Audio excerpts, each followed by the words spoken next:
Bom dia, hoje é 5 de janeiro de 2023, eu sou Ana Carolina Zitlag e esse é o Ouvindo um Podcast da Bloomberg Linha.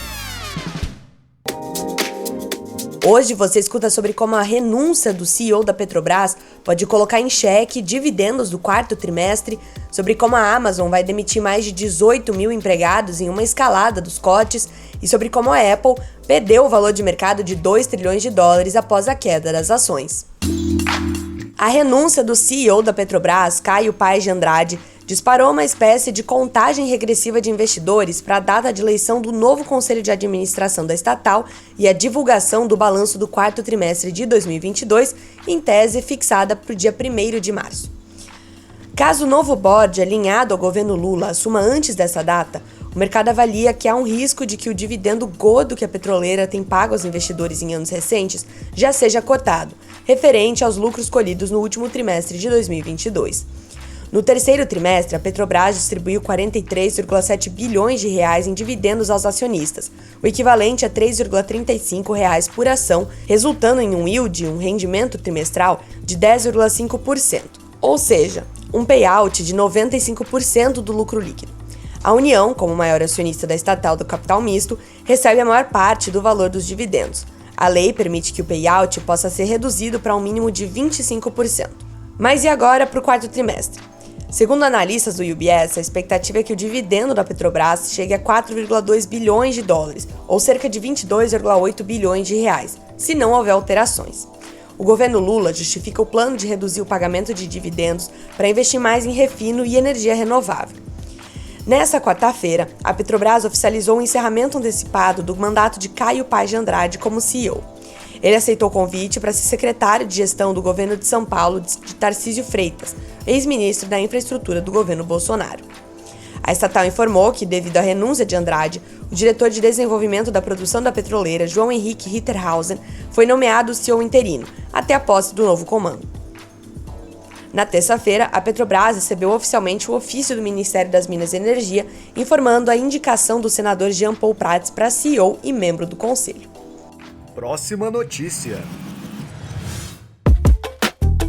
A Amazon anunciou a dispensa de mais de 18 mil funcionários, a maior redução do quadro corporativo da história da empresa, emitindo um claro sinal de que a crise da indústria de tecnologia está se aprofundando.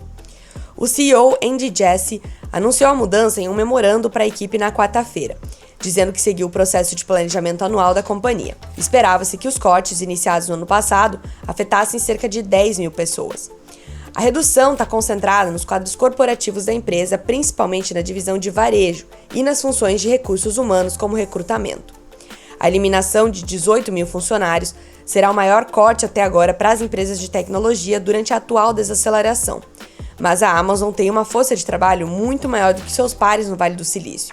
Tinha mais de 1,5 milhão de funcionários no final de setembro, o que significa que os últimos cortes representariam pouco mais de 1% da força de trabalho. Embora a perspectiva de demissões paire sobre a Amazon há meses, a empresa reconheceu que contratou muitas pessoas durante a pandemia. O total anunciado sugere que as perspectivas da empresa pioraram. Ela se junta a outros gigantes da tecnologia a fazer grandes cortes.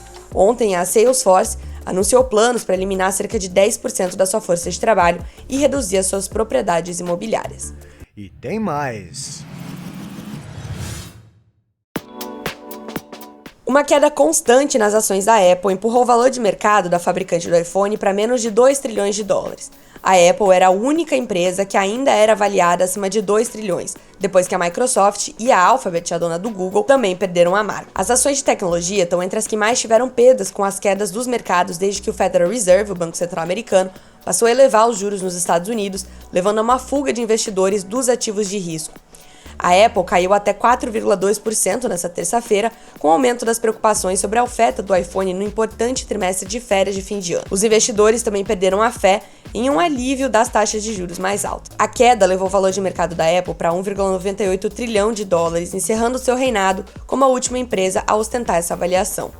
Exatamente um ano atrás, as ações da Apple subiram brevemente para ultrapassar 3 trilhões de dólares em valor de mercado, quando o S&P 500 atingiu um recorde. Esse foi o Ouvindo um Podcast da Bloomberg Linha. Não esquece de se inscrever e de ativar as notificações para ficar por dentro de todas as notícias. Até a próxima!